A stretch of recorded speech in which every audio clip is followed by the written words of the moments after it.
अस्सलामुअलैकुम। तो कह लें कि आपके पास ये छोटा-सा इंसान है यहाँ पर।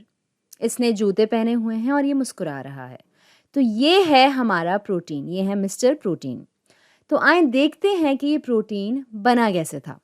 तो प्रोटीन बनाने के लिए हमें शुरू करना पड़ता है अपनी बेस से और इस सूरत-ए-हाल में हमारा बेस है डीएनए।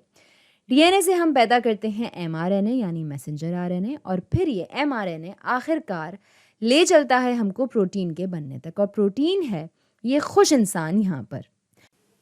अब ये तो बड़ा सीधा था, लेकिन क्या होगा अगर हम अब रिवर्स में जाना चाहें और पीछे जाना चाहें वापस?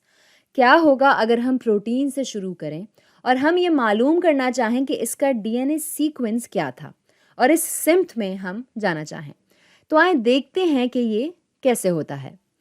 अब साइंसदानों ने जो सोचा था कि अच्छा होगा कि अगर हम इस काबिल हों कि किसी भी प्रोटीन का नाम लिखें जिसमें हमको दिलचस्पी है और ख़ुद ब खुद इस प्रोटीन का डीएनए सीक्वेंस आपके सामने आ जाए। अब इसको कहते हैं डीएनए की लाइब्रेरी और डीएनए लाइब्रेरी होगी फ़ायदेमंद रिसर्चर्स के लिए, साइंसदानों के लिए और बहुत सारे क्लिनिशियंस के लिए भी। अब देखते हैं कि ये होता कैसे है। तो हम शुरू करेंगे अपने प्रोटीन से और जो हमारा प्रोटीन है वो बुनियादी तौर पर चेन है अमाइनो एसिड्स की। तो अमाइनो एसिड्स जो हैं वो बुनियादी तौर पर बनते हैं मैसेंजर आरएनए से। तो अगर हमको हमारे प्रोटीन का अमाइनो एसिड सीक्वेंस मालूम करना है, जो कि हमको अमूमन पता होता है कोडॉन टेबल की बुनियाद पर और इससे हम सब वाकिफ़ भी हैं। तो अगर हमारे पास है मैसेंजर आरएनए सीक्वेंस, जो हम करते हैं वो ये कि हम एक एंजाइम शामिल करते हैं जिसको रिवर्स ट्रांसक्रिप्टेज कहते हैं और जब हम रिवर्स ट्रांसक्रिप्टेज शामिल कर देते हैं ये बुनियादी तौर पर लेता है ये मैसेंजर आरएनए और बनाता है एक कॉम्प्लीमेंट्री डीएनए सीक्वेंस इस मैसेंजर आरएनए के लिए और इसको सीडीएनए के नाम से भी जाना जाता है, जैसा कि हमने अपनी पिछली वीडियो में देखा था।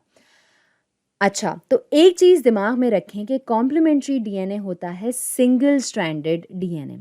तो आम तौर पर हमारे सेल्स में जो डीएनए होता है वो होता है डबल स्ट्रैंडेड, लेकिन कॉम्प्लीमेंट्री डीएनए होता है सिंगल स्ट्रैंडेड। तो डबल स्ट्रैंडेड डीएनए बनाने के लिए हमें एक और एंजाइम शामिल करना होता है इसमें, जिसको कहते हैं डीएनए पॉलीमरेज। तो डीएनए पॉलीमरेज बुनियादी तौर पर जनरेट करता है या बनाता है डबल स्ट्रैंडेड डीएनए। तो बुनियादी तौर पर ये हुआ पहला स्टेप डीएनए लाइब्रेरी बनाने के अमल का। तो अब देखते हैं दूसरा स्टेप। अब जबकि हमारे पास आ गया है हमारा डबल स्ट्रैंडेड डीएनए, अब जो हमें करना है वो इसको सीक्वेंस करना है। तो इसको सीक्वेंस करने के लिए हम शुरू करेंगे अपने डबल स्ट्रैंडेड डीएनए से और बुनियादी तौर पर हम इसको इंजेक्ट कर देंगे एक तरह के क्लोनिंग वेक्टर के अंदर, जैसे कि प्लाज्मेट या वायरस। और फिर आप इस क्लोनिंग वेक्टर को ले सकते हैं और इसको शामिल कर सकते हैं किसी बैक्टीरिया में और यहाँ पर पूरी वही साइकिल होगी जो हमने अपनी पिछली वीडियो में देखी थी, जो कि थी डीएनए क्लोनिंग के बारे में। ये बुनियादी तौर पर बैक्टीरिया को इन्फेक्ट कर देगा और फिर बैक्टीरिया इसके बाद बनाएगा बहुत सारा ये डीएनए, ये डबल स्ट्रैंडेड डीएनए। याद रखने वाली बात ये है कि कॉम्प्लीमेंट्री डीएनए जो है वो सिंगल स्ट्रैंडेड होता है और ये डबल स्ट्रैंडेड डीएनए बनाएगा और इस अमल को कहते हैं एम्प्लीफिकेशन।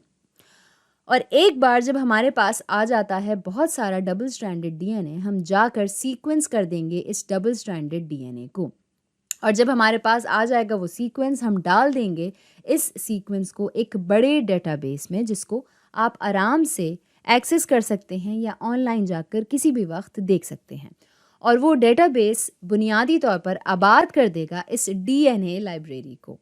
तो अब कोई भी जो दिलचस्पी लेगा एक डीएनए सीक्वेंस में किसी भी मखसूस प्रोटीन के, वो जा सकता है इस लाइब्रेरी में और देख सकता है जेनेटिक सीक्वेंस इस मखसूस प्रोटीन का।